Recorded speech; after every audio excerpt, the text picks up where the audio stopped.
You cannot terrify us. You cannot frighten us. You cannot threaten us. Because we are on the side of goodness. We are on the side of God. And to my friend Charlie, to my brother Charlie, I know you are looking at us right now. I know you're watching Erica right now. I know you're watching your children right now. And I promise you, my friend, I promise you, my brother, we will prove worthy of your sacrifice. We will prove worthy of your time on earth. We will make you proud. We will finish the job. We will defeat the forces of darkness and evil. And we will stand every day for what is true, what is beautiful, what is good. And we will achieve victory for our children, for our families, for our civilization, and for every patriot who stands with us. God bless you. Okay, so there it is. I told you, their God is another being entirely. He says that they're on the side of God. And that God believes like they believe, which means it's no kind of God. It's a hateful, spiteful, vengeful, cruel, dehumanizing, vicious God that they believe in. So yes, just like the Romans, just like the Athenians, just like the slave masters of Philadelphia and Monticello.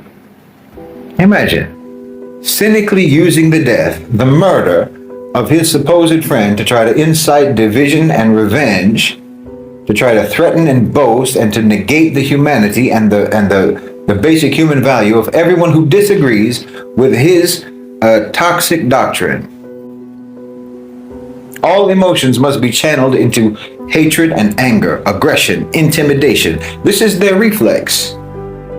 It's the reflex of that whole so-called civilization, and always against the weak, always against the vulnerable, always against the least of these. Right? He's letting you know that you're superfluous. He said you're nothing. He said you are nothing, you have nothing, and you will leave nothing. And they will see to that. Obviously what he said was meant to provoke. I mean, it's not only meant to provoke his base and Trump's base and Kirk's base, but to provoke everyone else. You understand? The threats and the insults and the intimidation, all of that is meant to provoke you, because they want a war. Yes, they want a war. They want a war, and they're going to do it. They're going to do whatever they're going to do anyway, but it will be easier for them if you holler back. You understand? You see, they always want to frame their abuse. They always want to frame their abuse as retribution, as defense, as revenge, as fighting back. That's what makes Charlie Kirk's death so useful for them. Because then they can do everything that they were planning to do anyway. They can do it, but now they can do it under the pretense of fighting back. You understand? It's the same as what they did with the so-called war on terror. Just the same thing that Israel is doing right now. It's just like an abusive cop who uses the slightest resistance as a justification for an extrajudicial killing. They can say, you made me do it, even though it's exactly what they wanted to do, and it's exactly what they were going to do anyway. Even if you didn't resist, he was still going to shoot you anyway. Just like the Israelis were still going to do in Gaza whatever what they're doing now, they were going to do that anyway. No, I told you before, you need to disengage. Don't be provoked, disengage. You need to disconnect. You need to focus yourself on building community sovereignty, local sufficiency zones. Because what's coming is coming either way. And I've told you this many, many times. Your government is now nothing but a colonial enforcer for the national owners and controllers of global financialized capital. Your government are mercenaries. You need to understand yourselves over there in America as an occupied country and act accordingly. Meaning build autonomous communities. As much as you can, build autonomous communities and try to build bridges, again, I'll say it, and connections with people who share your beliefs, who share your so-called race, your so-called ethnicity, your economic circumstances, and so on, people in the global south. You know, you need to connect with the global majority that you're a part of. And that by being a part of that global majority, it makes you a minority in America. But you need to identify with that majority as a member of that majority. Not just identify, but actually reach out, actually build relationships, connect. Start independently providing for your community, yourselves, through your own supply chains with Global South providers. I said this before.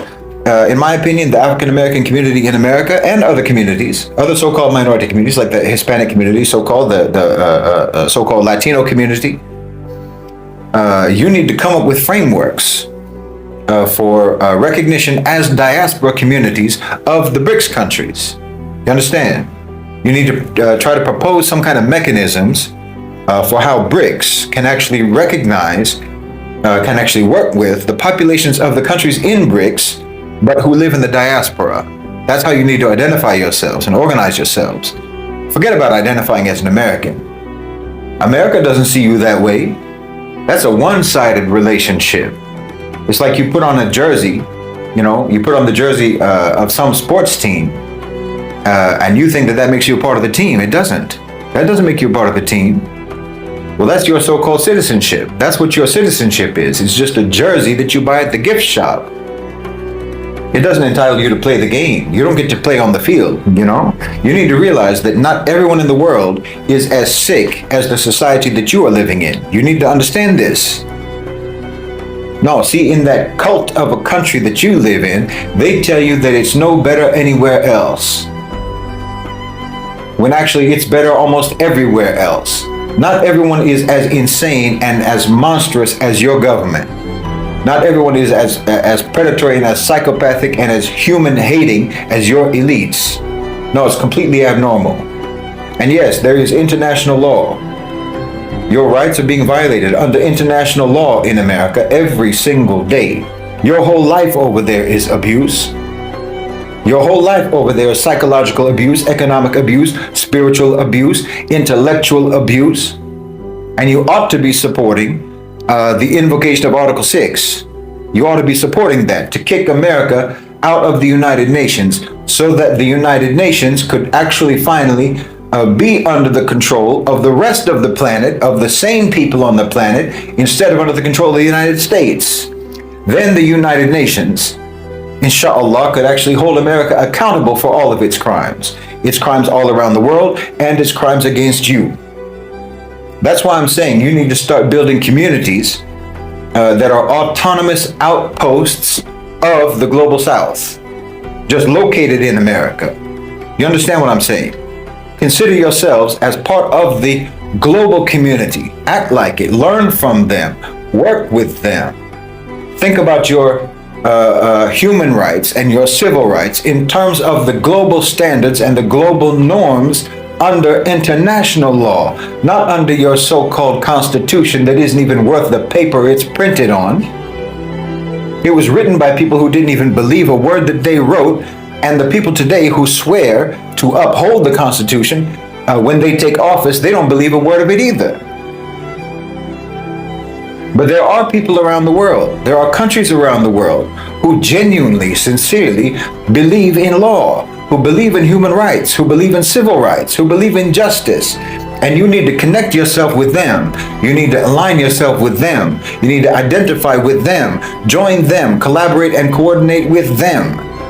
Why in 2025, if you're walking around here calling yourself an American, you look like someone on the deck of the Titanic, making fun of the people in the life rafts because their boats are so much smaller.